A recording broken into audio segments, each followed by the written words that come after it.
Good morning. Hope you're doing well today. I pray God's blessings be upon you. What a beautiful day it is. How do I know it's beautiful? I haven't even looked to see if it's raining or anything, but I know today is the day the Lord has made. I will rejoice and be glad in it. So it is a good day. And I'll ask you a question. Could this be the day that Jesus comes back? And if it is, are you ready? Church, have we been out testifying to people about his coming? That they need to make things right with the Lord? They need to be forgiven of their sins? Are we doing that? God called us to do that while he's away. And we're running out of time. You know, time is the one thing that when it gets by, you can't make it back up. If you let a minute go by and you don't do anything, you let a day go by and you don't do anything, you've lost that day. In church, we're getting closer to not having many days left. We know not when he's coming. But I want you to listen to Mark chapter 13 and verse 35. He said, "Watch ye therefore, for ye know not when the master of the house cometh, at evening, at midnight, or at the cock crowing, or in the morning." He gives us 4 different times there that he could come. Throughout the day, throughout the night. Nobody knows. But the one thing we do know, we must be ready.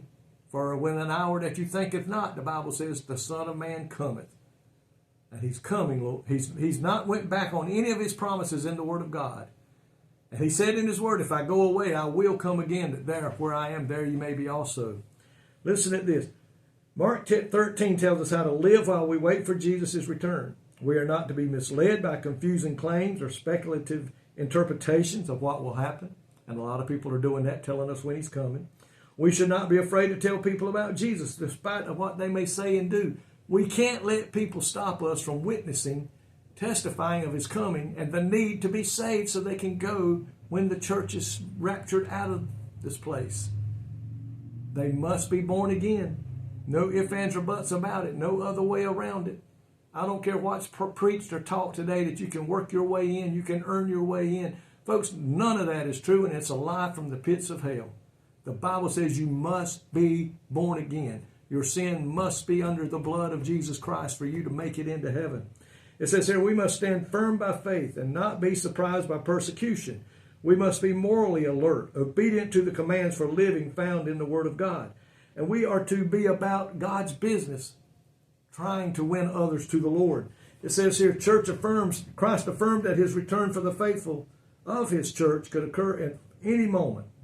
And this points to the fact that his coming is for them, could be at any time, emphasizing the unexpectedness and the hiddenness of the time of his coming.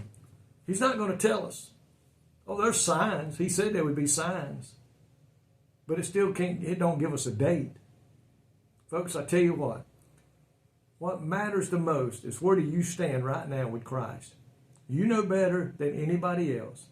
And to be truthful, only you and God know where you stand right now. And you know if you've been living a life that God requires in his Word. Are we playing church? Are we living according to the Word of God? Christians, are we telling others about Christ? Are we inviting others to come to church with us? They're hoping that they may learn something that will grip their heart, praying that God would send the Holy Spirit in such a way and so strong that they can't get away from it. They can't shake it off. Pray that they get miserable until they come and give their heart to the Lord. I don't want to lose any of my family or my friends to the devil. And I know you don't either. Church, we got to be busy. We got to be busy.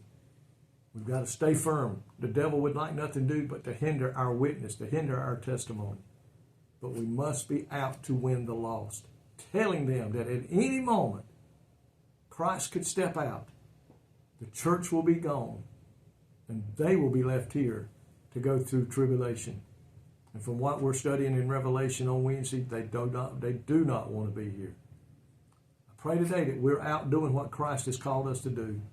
Listen, watch ye therefore, for you know not when the Master's coming.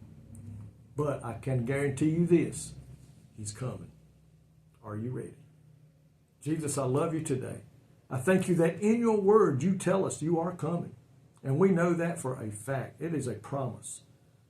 We just don't know when. But Lord, you tell us how we can be ready at any moment. And that's by giving our heart and life to you, surrendering our heart and life to you, asking for forgiveness of our sins, and then live according to your word, which tells us how we are to live.